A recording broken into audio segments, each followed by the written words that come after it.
ক্ষমতা পাওয়ার জন্য সংস্কার ও বিচার ছাড়াই নির্বাচনকে চাপিয়ে দেওয়া হচ্ছে। অন্যদিকে ফ্যাসিস্ট শক্তিকে পুনর্বাসিত করার জন্য নানা ধরনের পায়তারা চলছে বলে মন্তব্য করেছেন জাতীয় নাগরিক পার্টি এনসিপির আহ্বায়ক নাহিদ ইসলাম। বুধবার সকালে সাভার জাতীয় স্মৃতিসৌধে নাহিদ ইসলাম বীর শহীদদের প্রতি শ্রদ্ধা নিবেদন করেন। পরে সাংবাদিকদের সঙ্গে আলোচনাকালে এসব কথা বলেন তিনি। নাহিদ ইসলাম বলেন, মহান মুক্তিযুদ্ধের লাখো শহীদদের আমরা শ্রদ্ধাভরে স্মরণ করছি।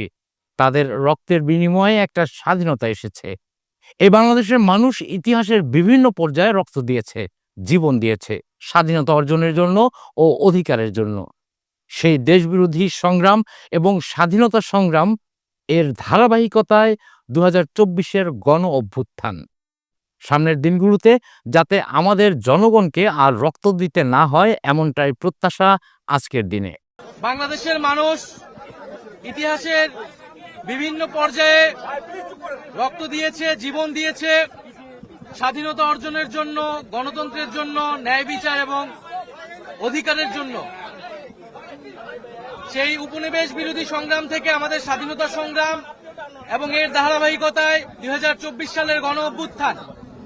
আমরা মনে করি যে আমাদের যে স্বাধীনতা অর্জিত হয়েছে এবং বারবার যেটা বেহাত হয়েছে এবং আমরা বারবার রক্ত দিতে হয়েছে জনগণকে, আমাদের যাতে সামনের দিনগুলোতে আমাদের যাতে আর রক্ত দিতে না হয় জনগণের, এমনটাই আমাদের প্রত্যাশা আজকের দিনে। আমরা যে গণতন্ত্র, মানবিক মর্যাদা, সামাজিক ন্যায় বিচারের জন্য লড়াই করেছি যুগ যুগ ধরে, এবং ২০২৪ সালেও আমাদেরকে ফ্যাসিবাদ বিরোধী আন্দোলনে লড়াই করতে হয়েছে, গণঅভ্যুত্থান করতে হয়েছে।